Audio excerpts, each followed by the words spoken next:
So now let's continue our discussion on the random walk with two absorbing states. So here we have two absorbing states.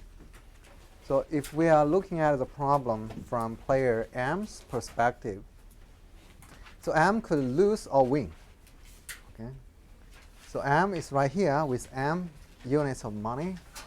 And the probability of winning one more unit of money is P, and the probability of losing in each play is 1 minus P. He can play, and until N loses, and M wins. So this is one absorbing state. And he can also lose, right? And then M loses and N wins. So we have two absorbing states. So the probability of M win is probability P. Probability of N wins is 1 minus P. Okay, and this is complementary to each other because you can only have one guy win, right? M wins, then N loses. N wins, M loses. They play, and this game play until this game is going on until one is bankrupt. Now, how did we tackle this problem? We are using one notation that is PI. That PI denotes the probability that starting with I units of money, the gambler's fortune will eventually reach M plus N.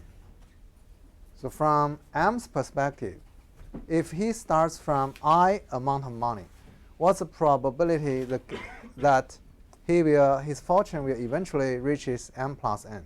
That is, starting from here, eventually he will get absorbed over here. This is PI. Okay, I could equals to 0, so this gambler can start from 0 amount of money, 1 unit of money, or 2 units of money, or M plus N unit of money. So if he starts with 0 unit of money, automatically he loses, right? So what's the probability of reaching M plus N? What is the probability of P0? 0, right? And if he starts with M plus N units of money, he has already won. He has already won, right? So the probability of him to reach M plus N is 1. So we know the two values, 0, M plus N, but we need to calculate some values, PI, in the middle. Now let's look at how do we calculate PI in the middle. So if we have I units of money, and if we just play it once, then we can either go to I plus 1 with probability P, or I minus 1 with probability 1 minus P. So only two possibilities, right? It's also total probability rule. So if we win, and then what's the probability again we're going to reach M plus N? It's iterative problem actually, right? So if we have I plus 1 units of money, what's the probability to reach M plus N? PI plus 1. This is what does PI denote. PI denotes starting from I, you reach M plus N. This one is just starting from I plus 1, you reach M plus N. This one is just you start from I minus 1, you reach M plus N. But if you are in the location for I, you have a probability to get into PI plus 1. You have a probability to get into I minus 1, 1 minus P. So this equation actually holds. So, but this will hold actually if we add P plus Q on both sides, because P plus Q equals to 1, right? So you just add 1 over here, P plus Q. Then we move PI to this side, and PI minus 1 to this side. Then what we have is PI plus 1 minus PI equals to Q over P, PI minus PI minus 1. Okay. Let's keep doing this. For 1, I equals to 1, 2, because when I equals to 1, you see here we have P1 minus P0. What is P0? 0, right? Because if you have 0 unit of money, you have 0 probability to reach m plus n. So that's why here we only have p1. But for this one, you see here we have p2 minus p1 right here, and we put it in this equation. Then p3 minus p2 will equals to q over p power 2 p1. Okay, because we have to minus, no, not minus. We have to multiply q over p again, because you have 2.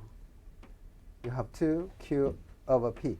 You multiply them together, it's power 2, so p1. Then I minus 1 p1.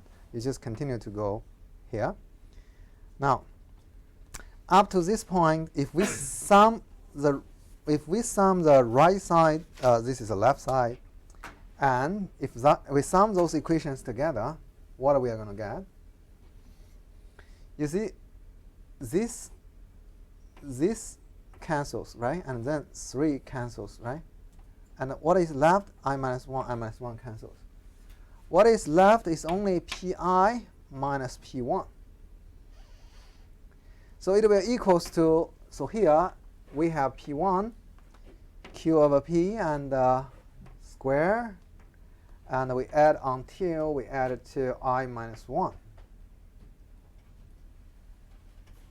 But what is this? If we move this p1 minus p1, this is minus p1. If we move this minus p1 to this side, we just add a 1 plus over here. Agree? So we just cancel this one, and we move this to this side, 1 plus. So what is this? What is this series? What is this series? Actually, we discussed it last class. This is geometric series, right? So geometric series, this is the equation that if we have this geometric series, it actually equals to this one. And we also discussed how did we get this equation. So we got a pi actually equals to p1, 1 minus q over pi divided by 1 minus q over p. And what is q? What is p? P is the winning probability. Q is losing probability for this gambler. Okay. Now, we are not done yet. So up to here, we only know pi has a relationship with p1. Agree? Pi has a relationship with p1. So if q over p equals to 1, then this denominator will become 0, right? So this gives us some problems. But if q over p equals to 1. But if q over p equals to 1, then we don't need to go here, actually. If q over p equals to 1, we just add all of them together. This is how many? How many ones here? I. So if q over p equals to 1, then we have I p1 over here. Okay, this is one scenario if q over p equals to 1. Okay, automatically it will become I p1. If q over p does not equal to 1, then we can use this equation to get pi. We get a pi. Okay. Now, still we need to estimate, okay, this p1. We need to find out p1. What is the value of p1? So first, what is p1? Winning, starting with 1 unit. Yeah, starting from 1 unit of money, and you go to the probability eventually reaches m plus n. Okay, so what is p1? What is the probability of p1? Then we know that, obviously, we know pm plus n equals to 1. So let's put I equals to m plus n. Then we will be able to calculate p1. Make sense? So if I equals to m plus n, then this side will equals to 1, and this is m plus n. Then we can reach the probability. We can get the probability of p1. So in this condition, p1 will equals to m plus n, right? 1 over m plus n, right? Yeah. And for the other one, p does not equals to 1 over 2. So if we put this as m plus n, right? So this is m plus n, and this is 1. So 1 over m plus n for P1 in this condition.